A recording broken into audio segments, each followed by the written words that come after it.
Hello new style filmmakers. Today I am doing a quick review of the new Blackmagic Firmware Update 7.9. Stay tuned. Okay, so right here we have the two cameras. Camera on the right here has the new firmware update 7.9. This camera still has the old firmware.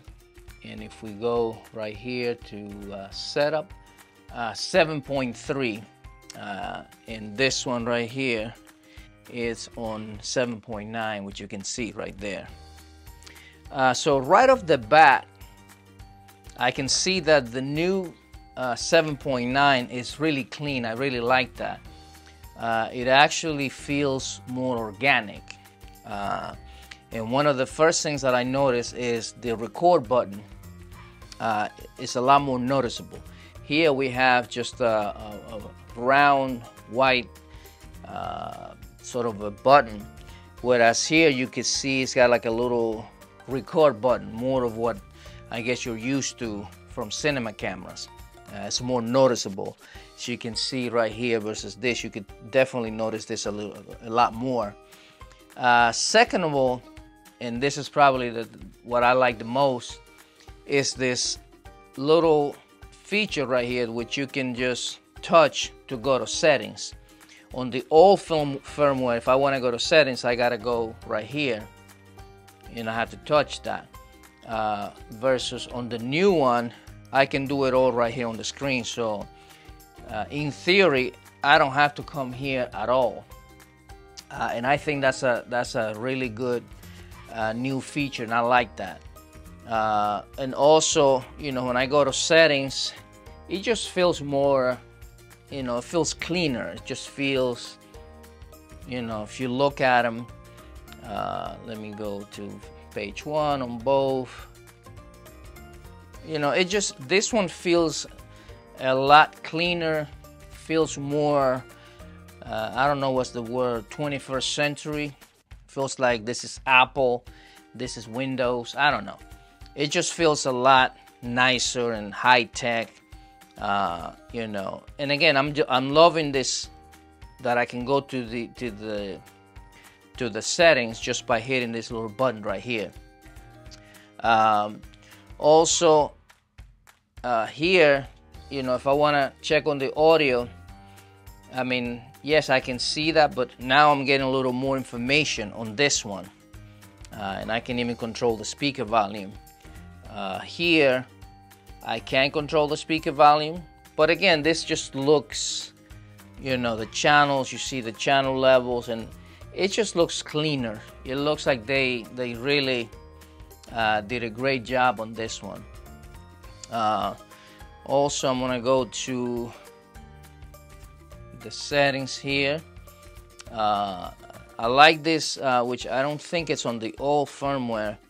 You got your brightness control right here, right on the screen. You know, before here I have to go to settings, I gotta go to monitor, setup. It's not one of these options right here. So I think that's really, you know, cool.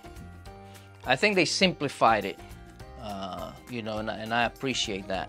You know, and again, I also like Grant mentioned that you know, it won't delete your LUTs every time you do a firmware update, which, you know, it's a small thing, but it does save you time, and I like that. You know, anything that saves me time, I'm down for that. Let's see, here I can touch format here. Yeah, I could also do a format, but again, if you look at both, you know, just a lot more cleaner. And here showing me, you know, the SD, the CFast, and the drive, you know, which in my case right here I got my USB-C drive. Here is only showing me 2 drives. I mean, I do see the CFast card, but since I don't have one in the camera, it's not even showing me that. Here I can see all 3. You know, so again, simple, but it works a lot better, you know, as far as I'm concerned. You know, and again, going to the settings. Let's see, I got Blackmagic Raw. Pretty much the same settings as far as that, in terms of the flavors of ProRes and RAW that I can choose from.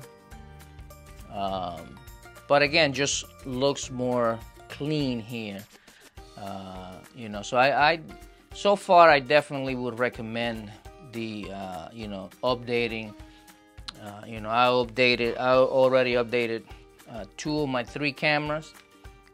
You know, this is my setup, you know, that I use with my A10 Mini Extreme for my live streamings, and also in the studio. We do a lot of studio work, so I use these 3 Blackmagic cameras.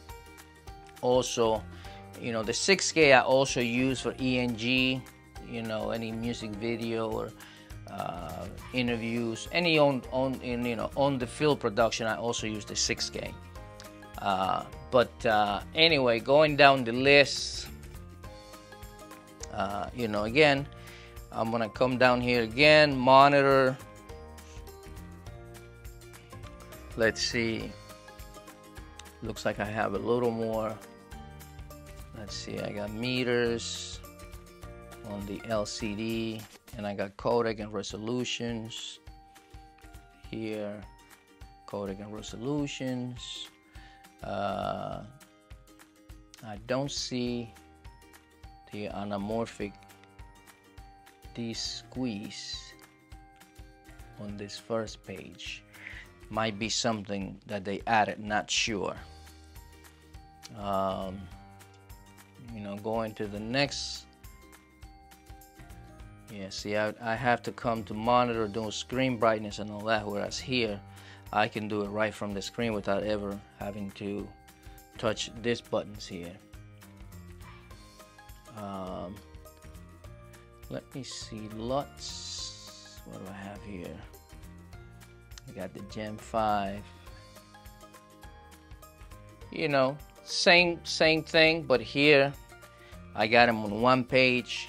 You know, here 2 pages.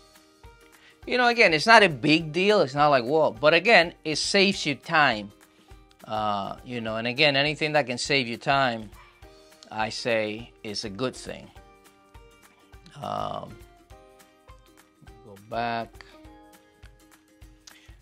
So yeah, I mean, you know, again, I think that I definitely highly recommend doing the upgrade. I think you'll find a couple of useful little features that might be able to save you some time.